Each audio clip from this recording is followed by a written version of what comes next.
हामी सबैजनाको लाइफमा कुनै न कुनै यस्तो कामहरू भइरहेको हुन्छ, जुन चाहिँ हामीले कुनै न कुनै कारणले गर्दाखेरि जस्तै कि टाइम नपाएर अथवा अरू कुनै रिजनले गर्दाखेरि हामीले त्यो स्टार्ट गर्न सकिरहेको हुँदैनौँ। किनकि हामीलाई त्यो कामलाई चाहिँ एकदम धेरै टाइम लाग्छ जस्तो फिल हुन्छ।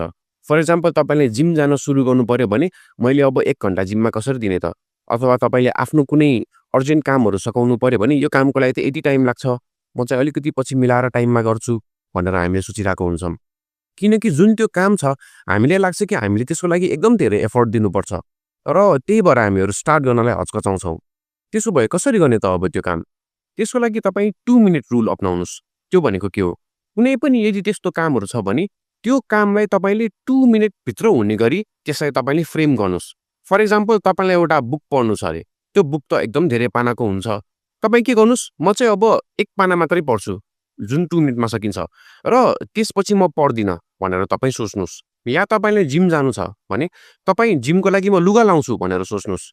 र यस्तो गरेपछि के हुन्छ भन्दाखेरि, जब तपाईँ यो 2 मिनेट रुल अपनाउनुहुन्छ, त्यतिखेर तपाईँको माइन्डले त्यसको लागि मलाई एकदम थोरै एफोर्ट चाहिन्छ भनेर त्यो गर्नको लागि तपाईँलाई मोटिभेसन दिन्छ। र जब तपाईँ त्यो गर्नुहुन्छ, त्यतिखेर तपाईँले आफ्नो काम स्टार्ट गरिसक्नुभयो। जब तपाईँले 1 पाना बुक पढ्नुहुन्छ, त्यतिखेर तपाईँको माइन्डले आफै पुश गर्न थाल्छ। मैले 1 पाना पढिसकेँ त, म अरू पनि पाना पढौँ न भनेर। जब तपाईँ जिमको लुगा लाउनुहुन्छ, मैले लुगा लाइसकेँ, अब म जिम नै गइदिउँ न त, अथवा म 1 राउन्ड गरेर आऊँ न त भनेर तपाईँको माइन्डले अटोमेटिकली तपाईँलाई पुश गर्न थाल्छ। सो तपाईँ कुनै पनि काम स्टार्ट गर्नको लागि हच्कचाउँदै हुनुहुन्छ भने, त्यसको लागि यो 2 मिनेट रुल अपनाउनुहोस्। तपाईँ जस्ट 2 मिनेट्सको एफोर्ट दिन्छु भनेर त्यो काम स्टार्ट गर्नुहोस् र तपाईँले 2 मिनेटपछि छोड्न मन लाग्छ, तपाईँ त्यो काम छोडिदिनुहोस्। तर तपाईँ आफै हेर्नुहोस् कि 2 मिनेटपछि तपाईँ छोड्नुहुन्न र त्यो काम पनि तपाईँ कन्टिन्यू गर्नुहुन्छ।